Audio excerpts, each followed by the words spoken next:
Hi friends, ഞാനിന്ന് share ചെയ്യാൻ പോകുന്നത് എല്ലാ വീട്ടമ്മമാർക്കും ഡെയിലി യൂസ്ഫുള്ളായ നല്ല കിടിലൻ ടിപ്സുകളുമായിട്ടാണ്. അപ്പോൾ വീഡിയോ സ്കിപ്പ് ചെയ്യാതെ കാണുക. ചാനൽ സബ്സ്ക്രൈബ് ചെയ്യാതെ കാണുന്നവരുണ്ടെങ്കിൽ പ്ലീസ് ഒന്ന് സബ്സ്ക്രൈബ് ചെയ്ത് സപ്പോർട്ട് ചെയ്യാനും കൂടി മറക്കരുത്. അപ്പോൾ നമുക്ക് ഇന്ന് കൊച്ചു കൊച്ചു ടിപ്സിലോട്ട് കിടക്കാം. അതിൽ ഫസ്റ്റ് ടിപ്പ് കാണിക്കാം. അത് നമ്മൾ സാമ്പാറൊക്കെ വെക്കുമ്പോഴത്തേനും, അതുപോലെ എന്ത് കടലക്കറി കുക്കറിനകത്ത് വെക്കുമ്പോഴത്തേനെല്ലാം മേളിൽ കൂടെ പൊങ്ങിപ്പോവാറുണ്ടല്ലേ.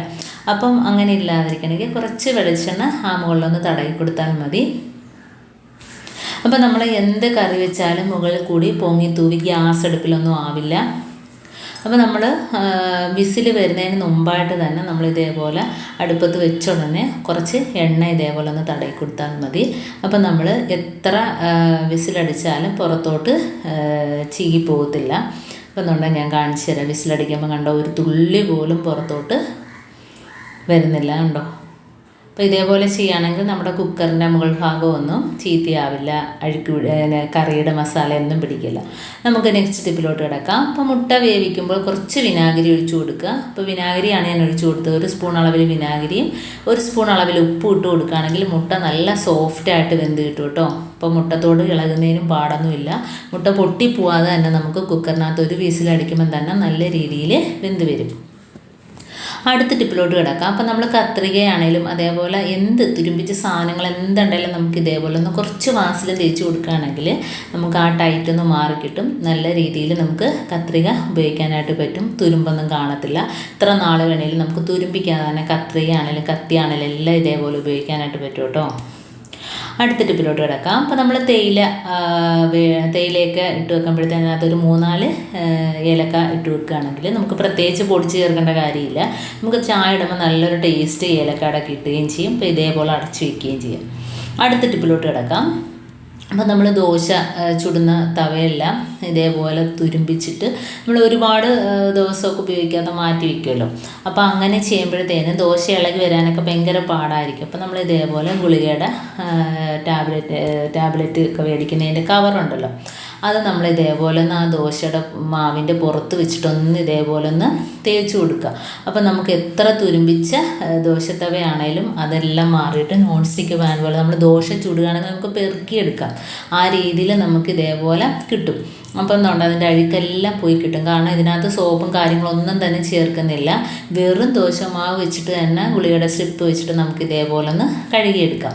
അപ്പോൾ ആ സൈഡിലൊക്കെ ഈ ഇരുമ്പിൻ്റെ ദോശത്തവ കുറേ നാളാകുമ്പോഴത്തേനും ആ സൈഡിലൊക്കെ ഇരുമ്പിൻ്റെ കറയും അതേപോലെ തന്നെ ഒരു പൊരിച്ചിലൊക്കെ കാണും. അപ്പോൾ ദോശ ഇളകി വരാനൊക്കെ ബുദ്ധിമുട്ടായിരിക്കും. അപ്പം നമ്മൾ ഇതേപോലെ ഒന്ന് തേച്ച് കഴുകിയെടുക്കുക. ഈ ഗുളികയുടെ സ്ട്രിപ്പും അതേപോലെ തന്നെ ദോശമാവും വെച്ചിട്ട് കഴുകിയെടുക്കുകയാണെങ്കിൽ നമുക്ക് ദോശ പ്രത്യേകിച്ച് ചട്ടകമൊന്നും ഇടാതെ തന്നെ നമുക്ക് പെറുക്കിയെടുക്കാനായിട്ട് പറ്റും. അപ്പോൾ ഇതേപോലെ ചെയ്യാത്തവരൊക്കെ ഒന്ന് ചെയ്ത് നോക്കുക. വളരെ നല്ലൊരു ടിപ്പാണിത്.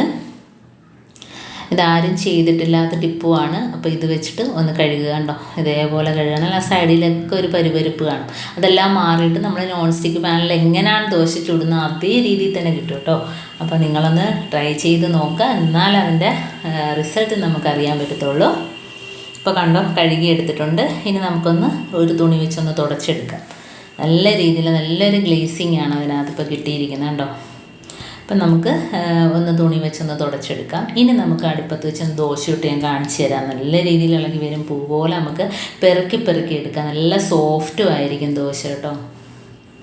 കാരണം ഇരുമ്പ് തവയിൽ ചുടുമ്പം ദോശയ്ക്ക് ഒരു പ്രത്യേക ടേസ്റ്റും കൂടിയാണ്. കാരണം നമ്മൾ നോൺ സ്റ്റിക്ക് പാനിലൊക്കെ ചുടുന്നതിനേക്കാളും ഇരുമ്പ് ദോശ തവയിൽ ചുടുമ്പോഴത്തേനും ഒരു പ്രത്യേക ടേസ്റ്റാണ്. അപ്പോൾ ഞാൻ അതിനായിട്ട് കുറച്ച് നല്ലെണ്ണയാണ് ഒഴിച്ചു കൊടുത്തിരിക്കുന്നത്. നല്ലെണ്ണ ഇല്ലെങ്കിൽ വെളിച്ചെണ്ണ വേണമെങ്കിൽ ഒഴിച്ചു കൊടുക്കുക. എന്നിട്ട് നമുക്ക് ഇതുപോലെ ഫോർക്ക് വെച്ച് കുറച്ച് സവാള കഷ്ണം ഒന്ന് വെച്ച് തേച്ച് കൊടുത്തിട്ട് ദോശ പെട്ടെന്ന് വളരെ ഈസി ആയിട്ട് നമുക്ക് ചുട്ടെടുക്കാനായിട്ട് പറ്റും.